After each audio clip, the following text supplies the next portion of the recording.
Hi guys! This is your girl Brandy and welcome back to my channel. I know it has been quite a while, a very long time. I know, and I guess I was just using that time to do some self-inspection really. Yeah. So anyways, I just wanted to come on here and just share my testimony with you of how God really healed my heart that was extremely broken, right? And so let's jump back to September of last year. So in September, I came back home, and when I came back home, I just felt the need to spend every time I could with my grandmother.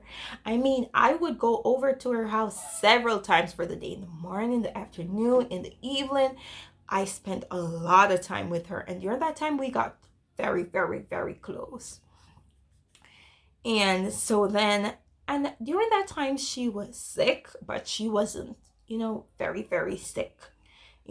She just, I mean, she had diabetes and other things, but she has been, it wasn't like she was extremely sick. But then it came on to December. And in December, that's when things, they just went downhill real quick. So in December, at the beginning, her high blood pressure was really high, and her blood sugar was also really high, right? And they would not go down. Okay, they would not go down. So we went to the doctor, and the doctor gave us some more diabetes stuff, high blood pressure stuff, and she had so much of them taken at home already, but they gave her more, and she took those, but it was not working. Anyways, that same day that we went to the doctor, we came back home. She came home, she cooked her dinner, and then by the evening, by that night, she was in so much pain. I mean, extreme pain. And it was some pain that radiated from her hip going down to her legs. Extreme pain. So what we thought at the time, it was maybe her, what you call it? Arthritis, right? So that's what we thought that was. Yes, so no, by the next day she was not in so much pain. That pain had gone, but the thing is, it left an effect. It was, she was not able to move, right? She couldn't walk. She could move, but she couldn't walk on her legs. That's what I mean. So that's what took place in the first week, and we carried her to the doctor. The doctor said, oh, her legs are fine. I don't know, the explanation that the doctor gave us, let's just say it didn't make any sense. It made no sense. Real vibes.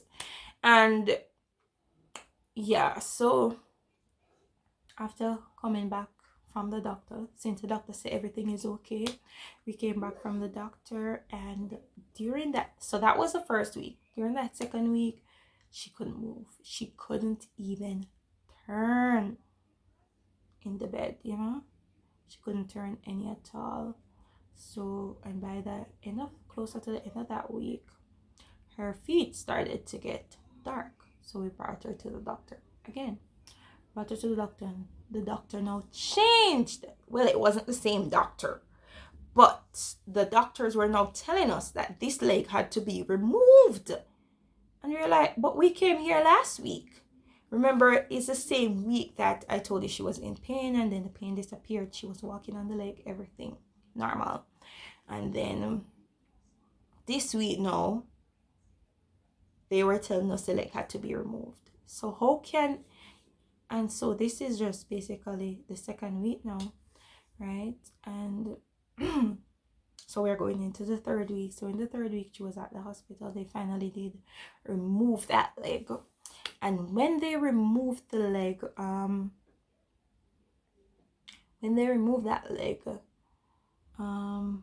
oh, she was sick with both legs. And even she was sick with both legs, but the doctor said that one of the legs really needed to be removed, and the other one could, The other one, they were gonna try to save it. But to be honest, that did not happen. So after she removed that first leg, right after, the doctor said, well, we have to remove the next leg. And I'm talking, they didn't remove just the bottom of her leg, they removed it all the way up to her hip, her thighs, right? Was right under, right there, all the way up. That's how they removed the leg. And they were going to remove the second one in the same way. And I was like, and that's when, and she was in so much pain, you know, before she was complaining. And she said, even the Tuesday when I went to see her at the hospital, she was complaining pain, you know, she was in pain. But she somehow had a little strength because I could help her to sit up, you know. I actually helped to pull her up, and she sat up just a little, and we kind of braced her a little. So that means she have a little strength, right? And so that day the doctor told us that they're gonna remove that second leg. And I was like, and I prayed and I said, God, if they're gonna remove that second leg and she's gonna die on that table, because she had a lot of other health issues as well, right? But so for them to remove even the first one, it was so hard because they were like, oh, she have this and she have that and she have this and she have that. So it was a whole heap of things. It was very high risk surgery. So by the time they were supposed to remove the second one, I said, my God, if she's going to die on that, if they're going to remove that leg, that second leg, and she's going to die on that table, Lord, it's best to let her go before, Lord. Don't let her go through that sufferation, you know, because it can be easy losing a leg. And then it didn't take any time for her to, they didn't give us any time to process it. I mean, they just dropped it on us and said, oh, you know, we have to remove that leg. Oh, you know, we have to remove the second one too. And I know it sounds harsh, but it's the truth. That's exactly how they dropped it on us. It wasn't any better than that, tell you the truth, you know. But anyways, God helped us to deal with that. So I prayed that prayer on the Tuesday, and by the Wednesday morning she was going, and she died on the Wednesday. And they did not get to remove the leg because they were going to do the surgery to remove the leg on the Thursday. So they told us the Tuesday, and they said they're going to do the surgery on Thursday. So they're basically not giving you any time to process anything, you know. But yeah, so she died on the Wednesday, and she was supposed to do the test on the Thursday. And what I can say is that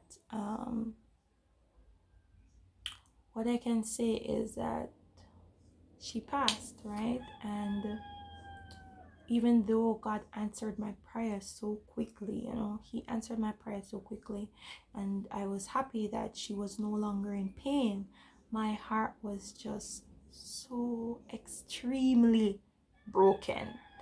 And I don't mean a little bit of broken. My heart just felt shattered.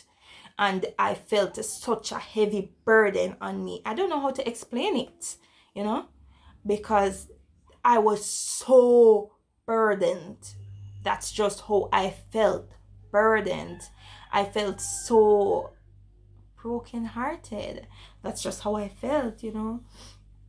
I mean, even before she died, I was burdened before that, because when she would complain about her leg, I would feel that pain. If she complained about her leg in the day and I went to my bed in the night, my leg would pain me throughout the night. I can't sleep.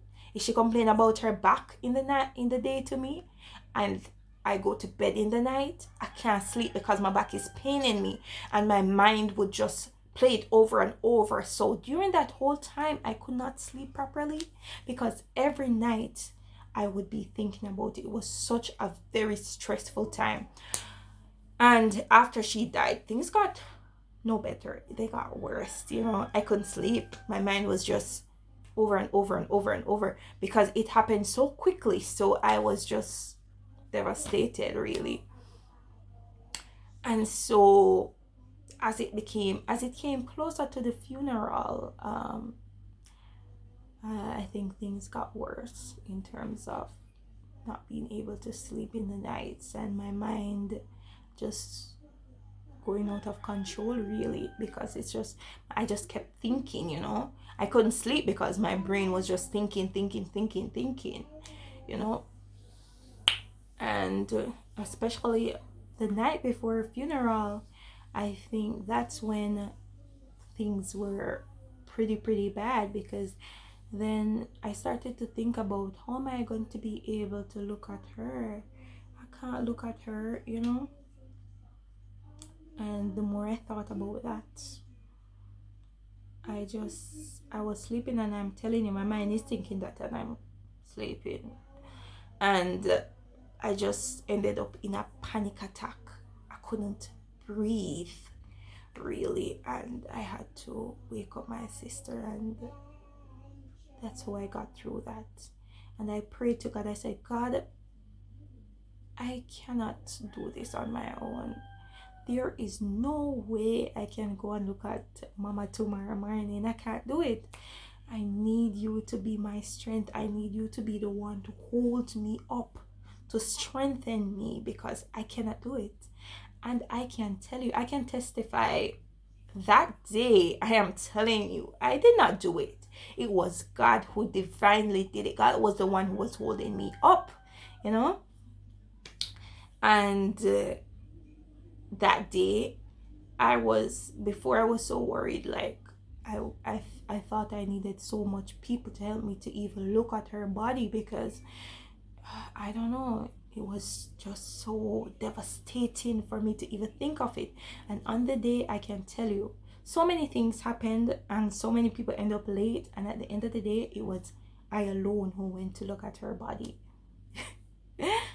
I went there by myself, and I am telling you, I was just surprised, and I was like, look at God. Look at God.